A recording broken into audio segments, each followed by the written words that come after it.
My goodness, what would happen if I lose all my dice? I should probably create a Python program and a die class so I can do this digitally. Digitally, that's a very hard word.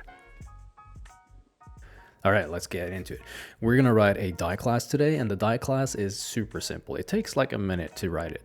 When you have a die class, you can alter this to support like normal Yahtzee dice or nerd dice. If you need to slay a dragon, you can do that with your 20s and your 7s and your defense and offense dice, or you can just do Yahtzee or just do a normal die roll to settle an argument.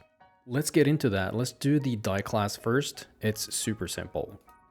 We're gonna add our folder here. It's an empty folder. In the die folder, we're gonna create a few files. We need the die file, and then we need our main file, our main program. So let's create that first. Let's do die. We need random. And then we need the class itself. And it's just gonna be called die. And we need the constructor. And the only thing we need for a die is the faces. How many faces does this die have? And then we store that in the faces variable. And I don't think I've used this much, but you can create a get faces just if you need to know how many faces a die have. So maybe you are working with like a mixed set of dice, then I don't know, maybe you need it. And we're not going to use it in our example, but it's always nice to be able to, right? And then we need one to actually roll the die, and that's the one we're going to use. And of course, you can do all of this in the main program, but it's better, or maybe it's better. I would say it's better to actually have a die object that can do the rolls. So we need to have a roll die function or a method. And the only thing that does is to return a value. It's going to create a random value based on the amount of faces, right? You roll on a normal die, you would roll between 1 to 6. So we are going to create a roll value. And that is a random integer between 1 and self faces. Now, you could probably just return that in one go, or you can do this if you want to have it a bit more clear what's going on. You store this random integer in roll val and then you return it, or you could just go like this, which is what we're going to try today, and save. And that was the die class. Now, how easy was that?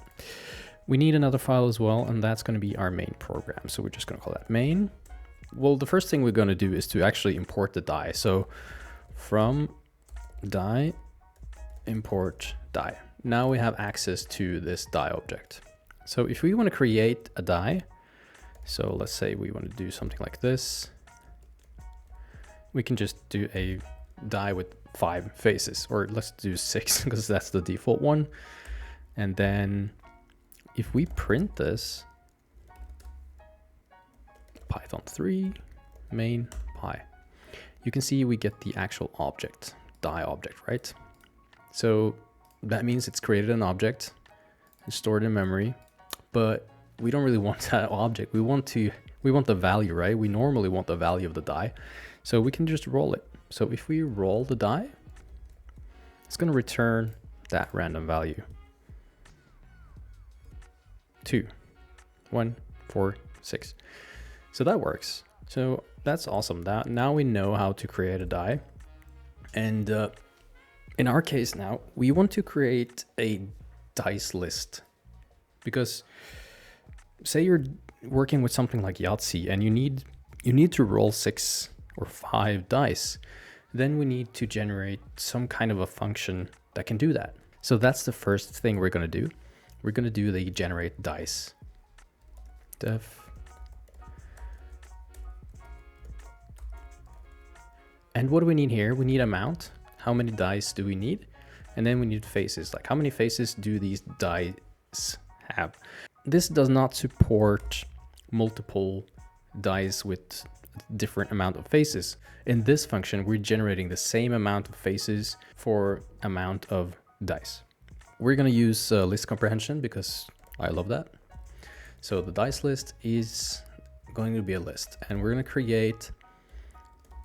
create objects, the dice or die objects, and that is going to be for die in how many? Well, the actual amount, right? So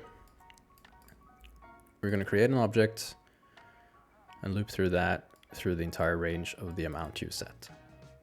And then we are going to return the dice list. Again, you can probably return the actual list straight away. I kind of like to have it a bit more clear. Like this is probably easier to read for someone who's starting out. So we're going to keep it like that. So what does this do actually? So if we clear here, now it doesn't do anything. So if we do print generate dice, and let's create 5 dice with 6 faces. Let's prepare for Yahtzee, right? And this, name face is not defined. Faces.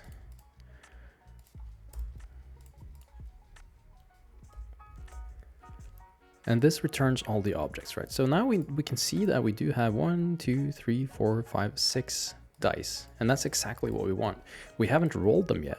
Let's, for fun's sake, let's just make a list. So let's be a bit careful about the variable names. Our dice equals generate dice. And then again, we're going to do 5 and 6. There we go. And if we want to loop through these and actually throw them or roll the dice, we can do for each in our dice. And then we can print the roll, right? So if you go each, remember how we gonna get a little bit smaller here.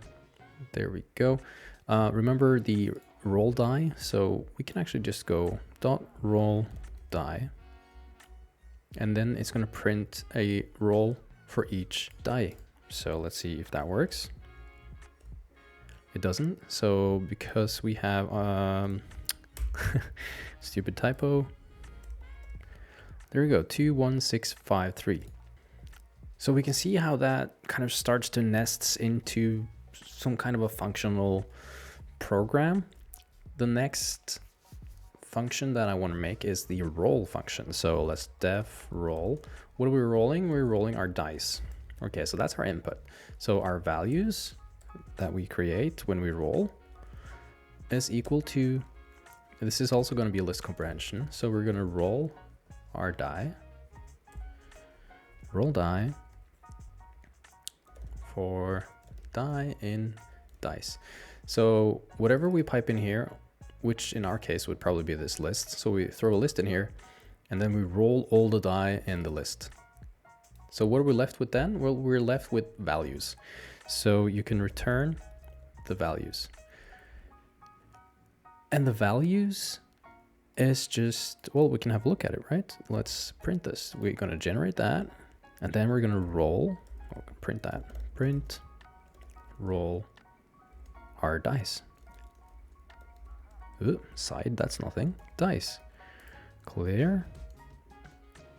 25534. Can roll it again. 51321. So now if we want the sum, we can actually just do sum because that's a built-in function for a list. 11. But we don't really know what it rolled. We don't know why it's 11. It could be like 1111 and then whatever is left. So if we want that, if we want to have like a visual representation whenever we roll, we could write that into the whole function itself. I don't like to print inside functions because function is just like it's supposed to return a value, right? But for this one, let's actually just do that so we have a visual clue. So for die in values, that's all our dice inside of this new values list. Now values is just this list here with random values. And we can do a print, and we can print die. And instead of getting a new line, we can just do a end like that. And let's just do a space. Okay, we can print the actual sum as well. Like I said, normally I wouldn't add all these prints inside the function. This is something that I would do outside of the function, like in the actual program. But just so you know, normally I wouldn't do this, but let's just do it now. And then we can say the sum of the rolled dice equals, and then we can sum up the whole values list. So whenever we do a roll now, so let's see here.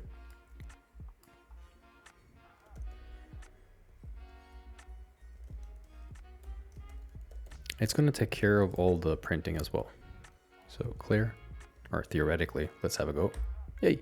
So yeah, we probably want, if we add a new line here, maybe. So 3, 2, 6, 6, 5. The sum of the rolled dice equals 22. Kindergarten math, we can do 12 plus 5 plus 3 plus 2, which is 10. So 22, this is actually correct. All right, we're gonna leave the roll like this. You can just decide for yourself however you want this to look. And now we are going to create a little game. It's basically just gonna have the user roll till we're tired of rolling dice. So let's do that. It's gonna be our main program. And we need some inputs. So we need to know about the die face. And we need an input here. And we're gonna ask, how many faces does your die have? Question mark. Now we need this to return an integer, and there are several ways to grab the input from a user. Now the thing I'm about to do is not really bulletproof, because what if the user actually types in something else? But for this case, we're gonna treat this as if the user knows that there is an int indeed, and we're not gonna create a failsafe here. We're just gonna assume they do it correctly, which you should never assume when it comes to users. But for this example, I have a written tutorial on how you can make sure that you get the correct input from a user. I'll link to that article in the description below. But for this one, we're just gonna assume that the humans work. So another input here, we need to know how many dice we need. So how many dice do you need? Question mark. All right, so let's get some breathing room here. Now we're going to generate a menu. So first, let's just generate the dice. So we have that. Let's just call it my dice. And that is generate dice. And we're going to base it on the face, right? We need the amount, and we need faces. So apparently amount goes first and then face. Like that. So that's generated our dice. Now we want to create a menu for our user. And I'm going to use triple quotes and print a menu text for the user. To roll the dice, hit enter. So whenever you hit enter, you roll dice. The dice you have. The dice you have. Someone had fun creating those words. To roll dice, hit enter. To quit rolling, type Q. That's not a Q. That's a Q. And hit enter. All right, so whenever you hit enter, you roll. Whenever you hit Q enter to quit, then you quit. We're going to use a while loop. So as long as the user does not hit Q, it's going to roll. So if you actually type hello there, enter, it's still going to roll because it's not Q. So first we need to create an empty roll input. And the reason I'm doing that is just to kick off the loop, really.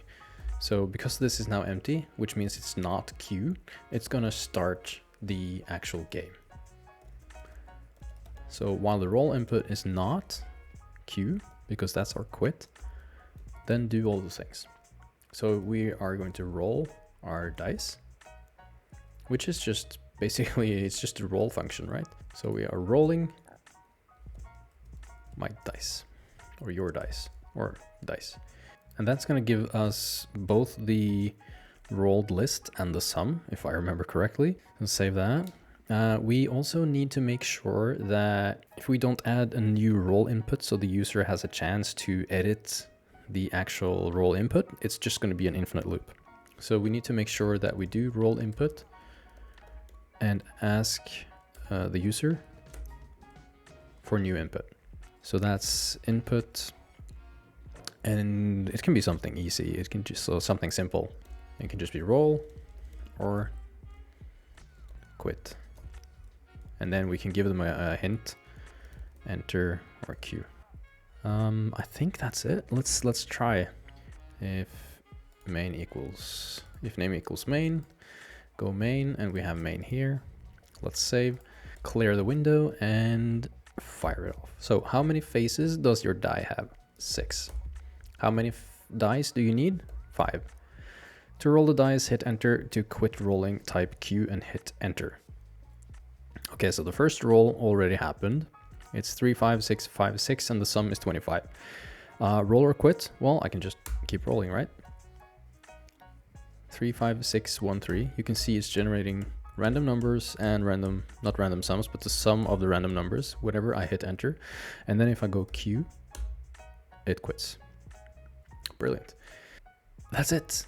That's a super simple die class, and just an example of how you can use that die class. I already, like I said, I have an article where you can make sure you get the correct input. I also have an article where I do a lot of Yahtzee functions. So I'm kind of creating a Yahtzee game as well, or parts of it at least. That's that. I hope you enjoyed die and dice and the language barrier of the die and dice, and also the actual code. So let me know in the comments below if you have any questions or if you see any code that can be improved. All right, till next time, happy coding.